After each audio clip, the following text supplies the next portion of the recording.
তো ফ্রেন্ডস, আজকে চলে এলাম হেলদি অ্যান্ড টেস্টি একটা রেসিপি নিয়ে তোমাদের সামনে শেয়ার করতে। সো হ্যালো এভরিওয়ান, রূপালী রান্নাঘরে সবাইকে স্বাগত জানিয়ে শুরু করছি আজকের রেসিপি, চই দিয়ে মাছের ডাল।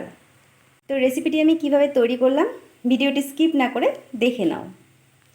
চই দিয়ে মাছের ডাল রান্না করার জন্য প্রথমেই আমি 1 কাপ পরিমাণ মাছের ডাল নিয়ে নিচ্ছি। এবার 10 মিনিটের জন্য ডালটা আমি ভিজিয়ে রাখবো। এবার আমি চইয়ের ডাঁটাগুলো পিস পিস করে ভালোভাবে ছুলে কেটে নেব। তো তোমরা কে কে এই চই চেনো অবশ্যই কিন্তু কমেন্টে জানাবে, আর যারা না চেনো তারাও কমেন্টে জানিও। আর এই চইয়ের ডাঁটা খেলে কিন্তু মুখে রুচি বাড়ে, যাদের মুখে কোনো রুচি নেই এই চইয়ের ডাঁটা খেতে পারো। চইয়ের ডাঁটাগুলো কেটে আমি ভালোভাবে ধুয়ে নিলাম।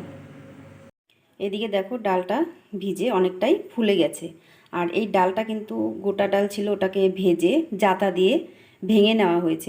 ডালটা ভালোভাবে ধুয়ে সেদ্ধ বসিয়ে দেব।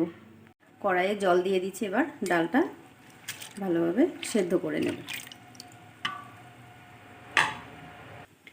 দিয়ে দিচ্ছি কিছু কাঁচা লঙ্কা আর পরিমাণ মতো নুন।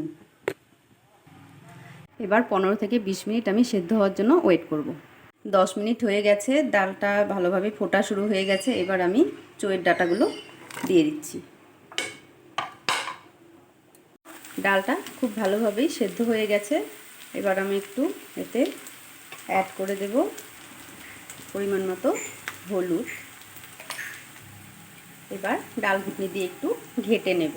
ডালটা ঘাটা হয়ে গেছে, এবার নামিয়ে নেব।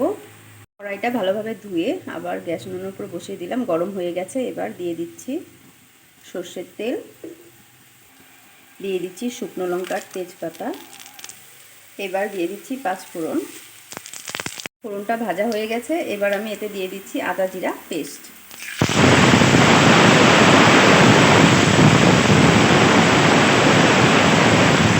মশলাটা মোটামুটি ভালোভাবে কষানো হয়ে গেছে। এবার আমি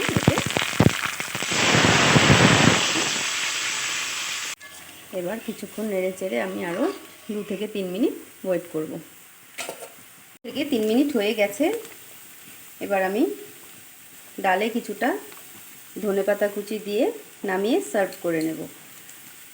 তো ফ্রেন্ডস, তোমরা কে কোথা থেকে আমার এই রেসিপি দেখছো অবশ্যই জানাবে। যদি ভালো লাগে এরকম ডাল দিয়ে চই দিয়ে রেসিপি তৈরি করে তোমরাও একবার খেয়ে দেখতে পারো, আশা করি ভালো লাগবে।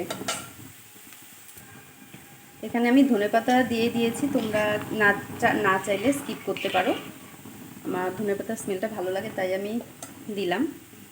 তো ফ্রেন্ডস, আজকের চই দিয়ে মাছের ডালের রেসিপি তৈরি হয়ে গেছে। দেখো আমি সার্ভ করে নিয়েছি। রেসিপিটি তোমাদের কেমন লাগলো অবশ্যই জানাবে, আর ভালো লাগলে লাইক কমেন্ট শেয়ার করে অন্যদেরকেও দেখার সুযোগ করে দেবে। এরকম নিত্য নতুন রান্নার রেসিপি দেখতে চাইলে আমার চ্যানেলটিকে সাবস্ক্রাইব ফলো করে দিও।